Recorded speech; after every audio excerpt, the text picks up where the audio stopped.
Les entretiens des patriotes, bonjour à tous. On ne lâche rien.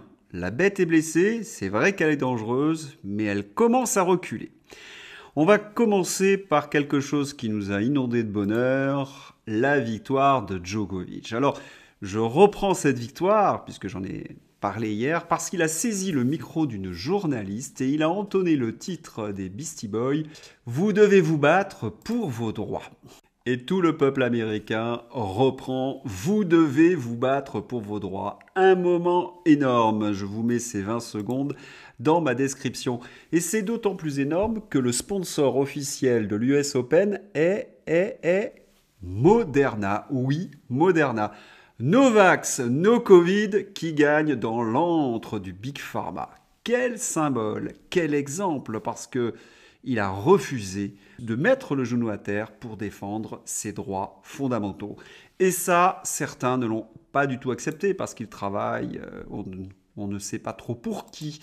Souvenons-nous, Daniel Riolo dénonce un scandale international autour de Djokovic et réclame que le numéro 1 mondial soit banni du monde du tennis. C'est un scandale international, Djokovic c'est un menteur, un falsificateur, il faut le bannir, il ne doit plus exister dans l'ATP Tour. Le seul falsificateur et menteur que je vois sur la vignette, c'est Daniel Riolo. Il propage d'authentiques bobards médiatiques. Pour qui travaille-t-il? On en reparlera dans un instant. Mais il faut bien comprendre l'affaire Djokovic à Melbourne. Son visa est annulé pendant son voyage et lorsqu'il débarque, il est arrêté par les services d'immigration. Pourquoi les autorités australiennes suppriment son visa? Essentiellement parce qu'il est un non-vacciné et qu'ils ne veulent pas que Novak Djokovic donne l'exemple. Surtout qu'il est en pleine forme, Novak Djokovic. Vous imaginez un non-vacciné remporter Melbourne en pleine pandémie? Ce n'était pas possible. Les autorités australiennes ont donc commis une grave erreur.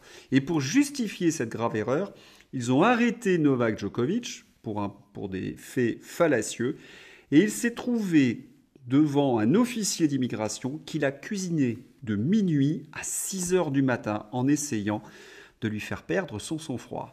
Mais Novak Djokovic est un grand champion, il a né d'acier, il est toujours resté convenable. C'est l'officier qui a craqué le premier, il lui a permis à 6 heures du matin d'aller se reposer pour pouvoir le réveiller quelques temps après. Vous connaissez ces méthodes, qui les utilise? C'est essentiellement, donc, je vous l'ai dit, pour faire exploser Novak Djokovic. Mais malgré la fatigue, il va tenir bon. Eh bien, ils vont lui permettre malgré tout de se reposer dans un endroit qui est réservé aux immigrés illégaux. Et vous vous doutez bien qu'il était en compagnie de gens qui n'étaient pas la fine fleur de l'humanité. Des conditions honteuses de détention, comme un délinquant, ce qui permet évidemment de faire quelques clichés. Il passe en comparution immédiate et là, le juge, devant le dossier, reconnaît que Novak Djokovic est entièrement dans son droit et que ce sont les autorités australiennes qui ont tort. On se souvient d'ailleurs de la phrase du juge Kelly, mais que voulez-vous que Novak Djokovic fasse de plus? C'est une énorme défaite pour les autorités australiennes. Mais elles peuvent faire appel. Et c'est ce qui va se passer quelques jours après. Le ministre de l'Intérieur va évoquer un trouble à l'ordre public. Regardons comment c'est relaté par exemple sur TF1. Djokovic expulsé pour risque sanitaire. Eh bien TF1, là encore, fait un énorme bobard. Il n'y avait pas du tout de risque sanitaire dans la décision de justice. C'était un fait du prince. Le ministre de l'Intérieur a un droit d'expulser un étranger s'il le désire, au nom du trouble à l'ordre public. Bien sûr, les avocats de Djokovic ont fait appel, mais voilà, la loi est la loi et Djokovic ne pouvait strictement rien faire.